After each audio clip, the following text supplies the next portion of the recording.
this will take us to talk about something that's really hot right now. Everybody's seeing it unfold on the news. Yes. There's something that is so dividing, and it's a lot of it's dividing a lot of communities, I should say. The migrant crisis and ICE agents are present in urban areas, including right here in Chicago.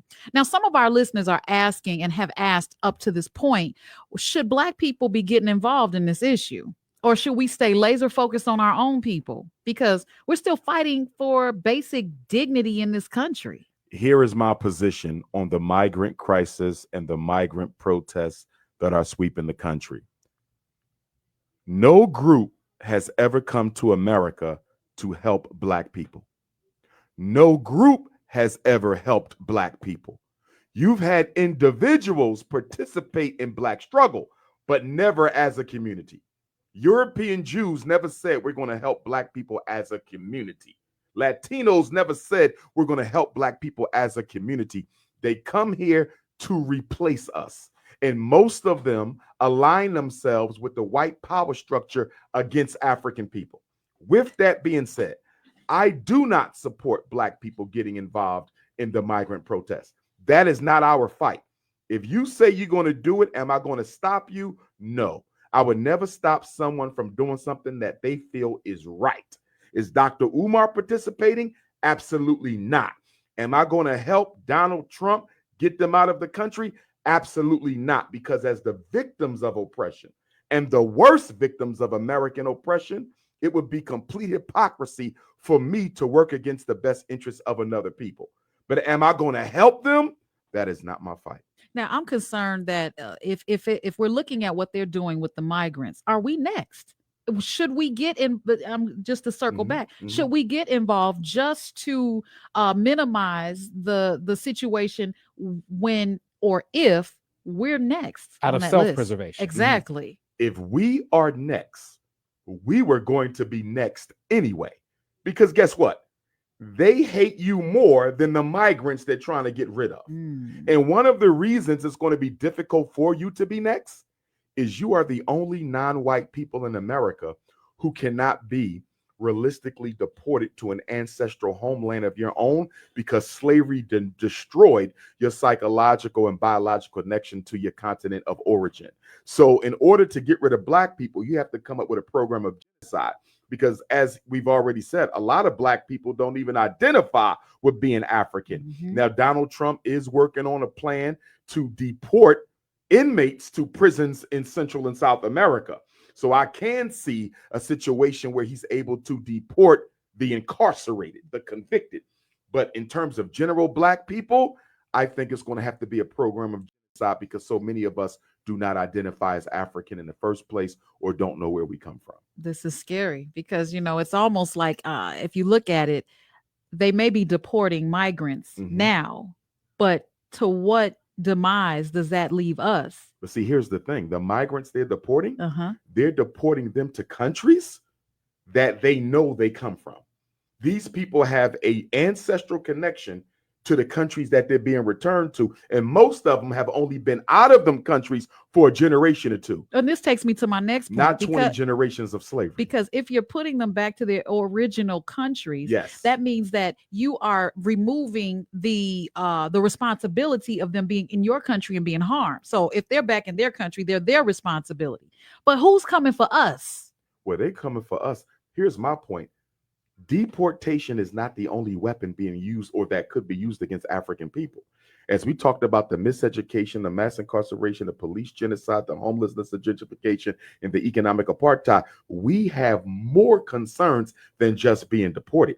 These are individuals who came here, who are benefiting off of the Black struggle for civil rights and set-asides, who have never spoken up or defended Black people at all. And so their argument or their issue is one of people who have recently arrived. They are not the people who built America. We built America. Our argument is completely different as someone who is coming in to benefit from a country that they did not build. We made this country brick by hypocritical brick and have contributed to its building more than any other group. So I see our situation completely different than I see the migrants. Hey, family, thanks for taking my call. And Dr. Umar, much respect. Peace. Listen, I'm going to make some comments, and I want you to respond to them because you have some hosts and you have some listeners at WVON that feel this way. So, number one,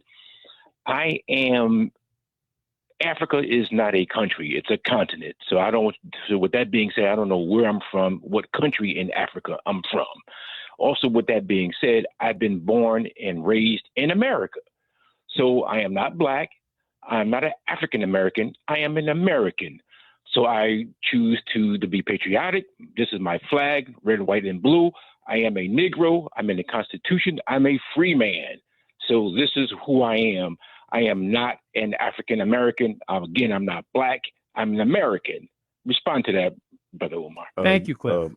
Yes, sir. For me, the logic is completely ridiculous because America will turn 250 years old next July 4th of 2026. There's no race on earth that is younger than 250 years old. So everyone has an origin story that predates the creation of the United States. The ironic thing about black people is we're the only people who have term limits on our blackness. Chinese come from China. They've been here 10, 20 generations. They're still Chinese. Irish come from Ireland. They've been here 20, 30 generations. They're still Irish. Arabs come from Arabia. They're still Arabs after 200, 300 years. Black people are the only people who, after being in America for a certain amount of time, no longer want to be who they are and completely try to dissolve and hide themselves, within the culture of the dominant population. You will always be an African. Everybody knows you're African except us.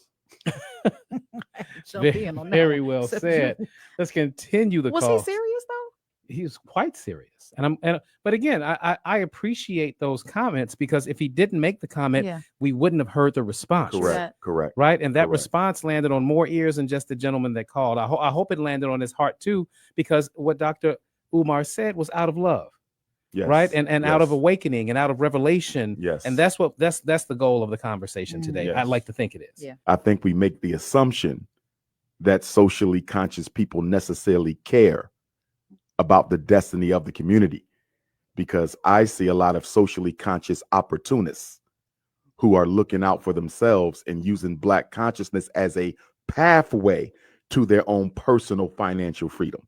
They are not the Malcolms and the Martins and the Meggers and the Fred Hamptons and the George Jacksons. They're not that. They are just social media entertainers who have found out that Black consciousness is a very lucrative, quote unquote, market for you to tap into.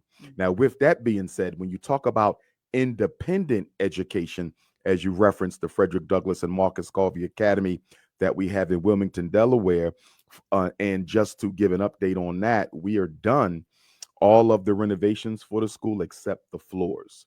So once we tile the floors, we'll be applying for our certificate of occupancy. And if all goes well, we're going to have a community grand opening in September. You ever been married, bro?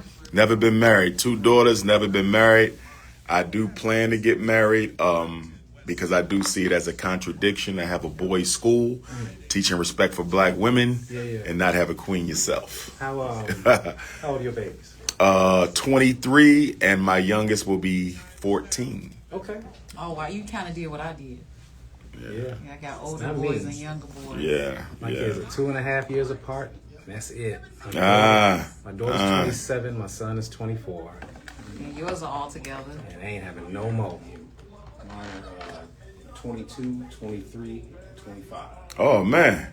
Yeah. See, you smart, bro. We on the same You got them done right on out the way. Right. Oh, man. You know what's funny is when I was married to their mom, I felt so bad because my family used to be like, did you know you've been pregnant for 3 years straight? Right. Like me, she couldn't drink. Yeah. She couldn't go to Worlds of Fun, no rides or anything. But she got it done, though. You know what I mean?